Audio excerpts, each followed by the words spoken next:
What's up, beautiful jellyfish? It's Tracy, and I'm in a new location. I am back at school. I'm really excited to be back. And yeah, so today I'm going to be doing a video talking all about ways to become a better Magic player, part 2. I've actually already done a first video on this. If you want to watch it, you can, I will link it down below. You can totally do that. So yeah, first thing I have to say is playing when you top deck a land, and do you just slam that land down right away, or do you shuffle the land in your hand? And I think that's definitely the difference between like a person who's been playing Magic for a while versus a person who's not.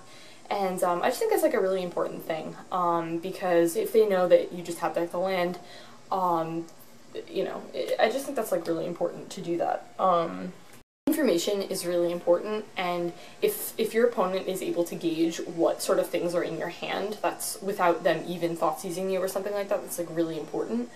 So don't give your opponent that information, just you know, carefully do that. And also another thing is, your opponent may be keeping track of your land drops. They may be like, okay, they played a land this turn, and even if you didn't play a land the turn before, they may have missed that, or they may have not really been paying attention. So, you know, I don't think that's really an important thing. I would just, you know, shuffle the cards in before, and give it some thought, you know what I mean? And I've said this in my first video, is like, you know, being really careful about your turns, I think, is like a really important thing, so it just stops misplays. Roommate's over there, I don't know what she's talking about. Alright, second thing I would say is, and this is just a very personal thing for me, but I've noticed a lot of other people like this, is when I play Magic, I'm very serious, and I'm not verbal about what's in my hand, like, at all, until it's like the last point where you've definitely killed me, and I'm like, yep, okay, you got me, and I scoop up my cards. It's like, I'm not gonna be like, oh wow, I have like no answers in my hand right now, or whatever. It's like if I'm in a professional setting where it's like I'm playing at like a PPTQ, or even when I'm playing like I guess like the modern version of Friday Night Magic, like we have like modern nights, when I play at those, I'm not verbal about what's in my hand at all. And I think, you know, like sighing dramatically or something like that, like, oh man, I just ran out of answers, or something like that, like, I would say try to like stay away from that, try to stay away from being verbal, so you, again, you don't give your opponent hints as to what's in your hand. So I think that's a really important thing.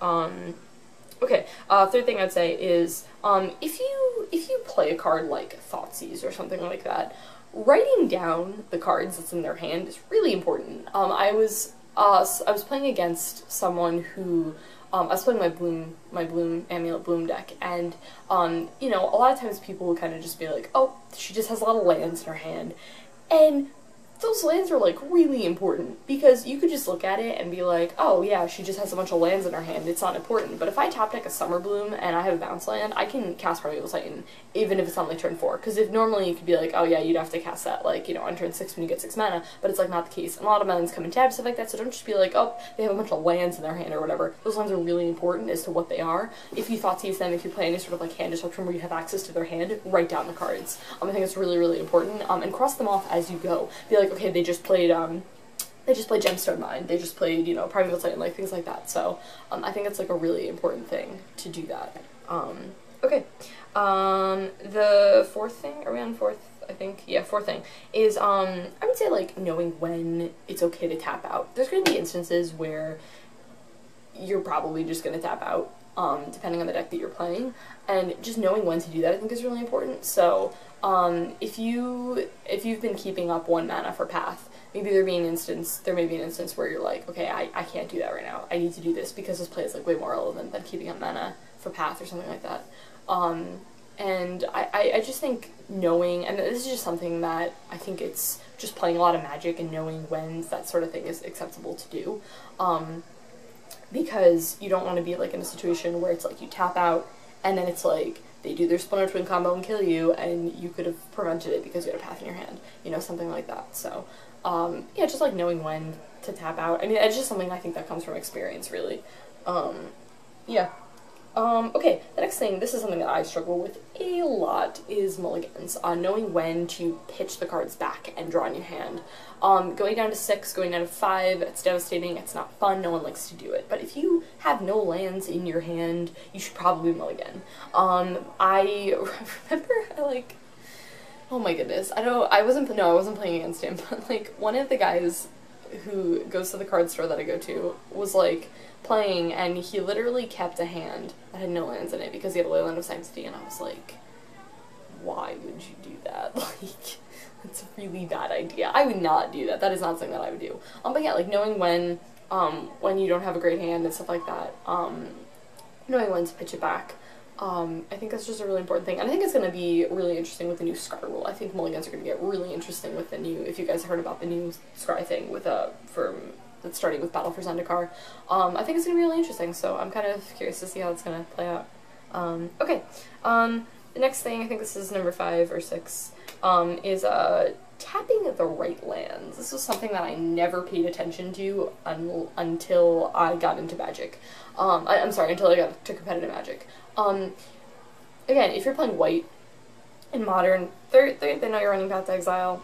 You should probably keep up mana for Path to Exile, even if you don't have Path to Exile, because you want to fool your opponent. You want them to think that you have it. It's not going to stop them, probably, from doing what it is that they're doing, or it may slow them down, though. It may be like, okay, well, I have to wait until I have a counter that I can counter Path with, or something like that. So, yeah, keeping up the right mana is just going to be really important. Tapping your lands just really carefully is a really, really important thing, especially, most decks in Modern and stuff are 2-3 colors, so knowing that is really, doing that's going to be really important. Okay, and last thing I have to say is if you run out of cards in your hand, which sometimes you just totally dump your hand and you're like, I just have no cards in my hand,